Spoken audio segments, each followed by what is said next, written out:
आई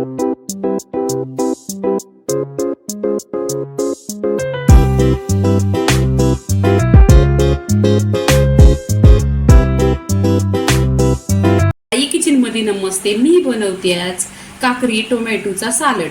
आई kitchen मध्ये नमस्ते. मी बनवते salad. आता गरमीचा दिवस आहे तर साईड डिश म्हणून सालड, पण सालड आहे गुलामधला. तर पूर्णपणे रेसिपी पहा, किप्स करू नका. इथे आहे ना मी एक कांदा घेतलेला आहे, कट केलेला आहे. इथे एक टोमॅटो घेतलेला आहे, छान अशा त्याच्या बिया काढून घ्यायचं.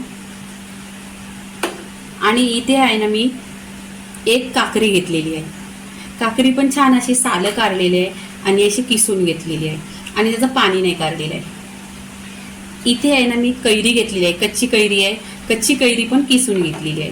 तिखट आंबट असं छान असा सालड बनवायचा आहे. इथे गाजर घेतलेला आहे, गाजर पण छान असा किसून घेतलेला आहे.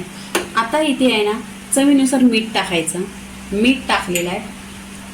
आणि आता इथे आहे ना मी गूळ घेतलेला आहे, गूळ पण किसूनच घेतलेला आहे. ना कोथिंबीर घ्यायची, कोथिंबीर स्वच्छ धुतलेली आहे आणि कट केलेली आहे.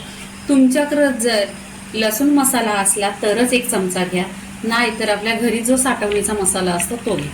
इथे आहे ना पूर्णपणे सामग्री टाकलेली आहे. आता आहे ना मिक्स करायचं. ह्याच्यामध्ये साखर टाकायचं, किंवा तुम्हाला जर गूळ नसेल आवडत तर साखर टाकायचं, पण जी डायटिंग करताय तर गूळ आरोग्यासाठी ठीक आहे. तर इथे आहे ना पूर्णपणे आहे ना सामग्री मिक्स करायची.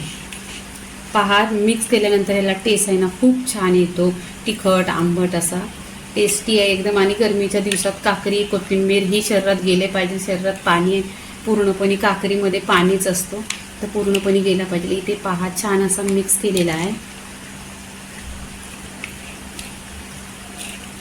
आणि गरमीतून जेवण पण जात नाही, मग अशा काहीतरी साईड डिश असली तर आहे ना जेवण पण जातो.